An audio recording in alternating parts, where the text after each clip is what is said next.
and welcome back to my channel. My name is Sarah and today I have for you my March book haul.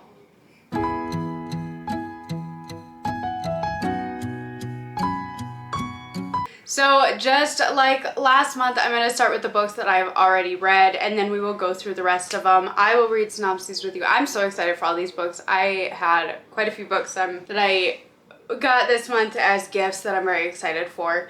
So let's get into it.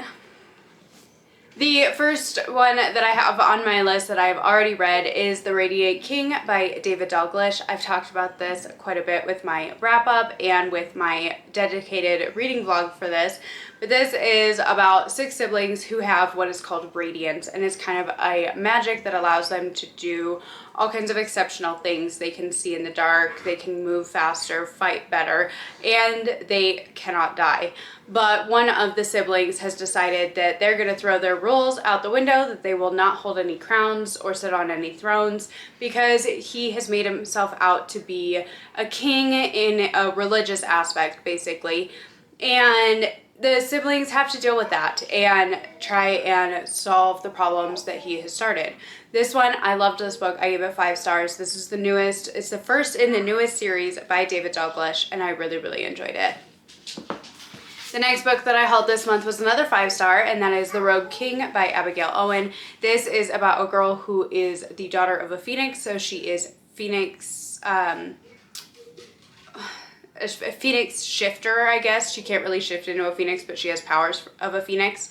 And then she is taken by Brand, who is a dragon shifter, and he's going to take her to his king so that way they can get married, because the combination of a dragon-born and a phoenix-born together makes for a high king and offers protection for her. I love this. I gave it 5 stars. It was so good when I read it, and I've talked about this one already, like I said in my wrap-up. So I love this. I gave it 5 stars. The next one that I picked up was Combat Codes by Alexander Darwin. This is one that I got for my husband and I to read. It sounds so good. It says, in a world long ago ravaged by war, the nations have sworn an armistice never to use weapons of mass destruction again. Instead, highly skilled warriors known as Griever Knights represent their nation's interests in brutal hand-to-hand combat.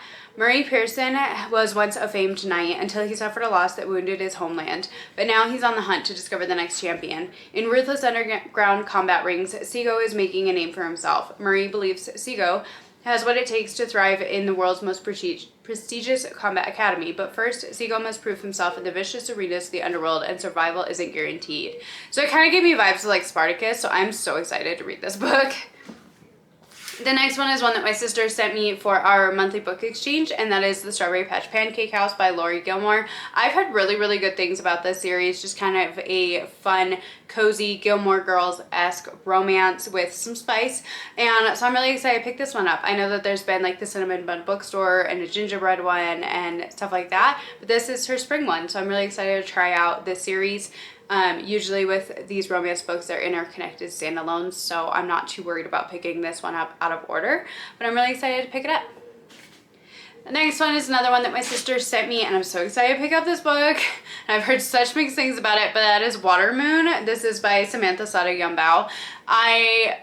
It's a pawn shop that you could basically pawn your regrets, and I've heard that there's unnecessary romance in here or something like that, and I know that a lot of people have been disappointed with it, but I'm really excited to try it out for myself and see what I think of it. Just the whole concept to me sounds really interesting, and I'm really excited to try it.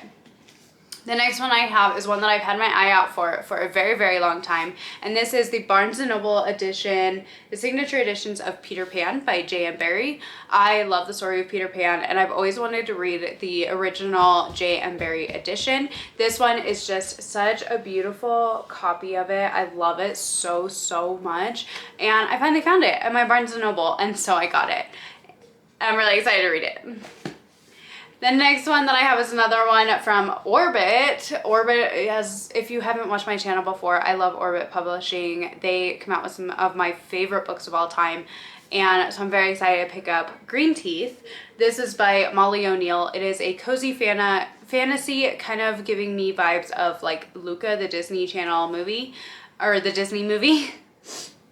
And it says, beneath the still surface of a lake lurks a monster with needle-sharp teeth. Her name is Jenny Greenteeth, and she is hungry and ready to pounce. She has never spoken to a human before, but when a witch is thrown into her lake by an angry mob, something makes Jenny decide she's worth saving instead of eating. Soon she learns that the witch's once peaceful village has suddenly turned against her, and that it has something to do with the malevolent new pastor and his wicked influence on the townsfolk. Though they have nothing in common, Jenny and her unlikely companion must band together on a quest to defeat an unforeseen evil that threatens the very soul of Britain. So it sounds really good, and I'm really excited to try it out. Next up is the one that I got for my sister for our monthly book exchange, and that is The Fall and Ruin of Ruin and Wrath by Jennifer L. Armentrout. This one, it says, she lives by her intuition, he feeds on her pleasure. Long ago the world was destroyed by gods. One of my buzzwords. Only 9 cities were spared, separated by vast wilderness, teeming with monsters and unimaginable dangers. Each city is now ruled by a guardian, a royal who feeds on mortal pleasure. Born with an intuition that never fails, Callista knows her talents are of great value to the power-hungry of the world, so she lives hidden as a courtesan of the Baron of Archwood. In exchange for his protection, she grants him information. When her intuition leads her to save a traveling prince in dire trouble, the voice inside her blazes with warning and promise. Today he'll bring her joy. One day he'll bring her doom. So this one sounds really, really good. I'm so excited to read it with my sister, and this cover is absolutely gorgeous, and it's got the blue pages. The last one was another gift, and that is The Clinic by Kate Quinn. I don't know anything about this, but my dad read it and really enjoyed it, so he gave it to me. I've heard of Kate Quinn, but I've never read any of her books, and I don't really want to know, so I'm not going to read the synopsis of this one, but I'm very excited to read it. And so yeah, these are all the books that I hauled in March, and I'm so excited for all of these. So have you read any of these? Which ones do you think I should prioritize? If you enjoyed this video, please like, comment, subscribe down below. Thank you for hanging out with me for a little bit, and I will see you in my next one. Bye.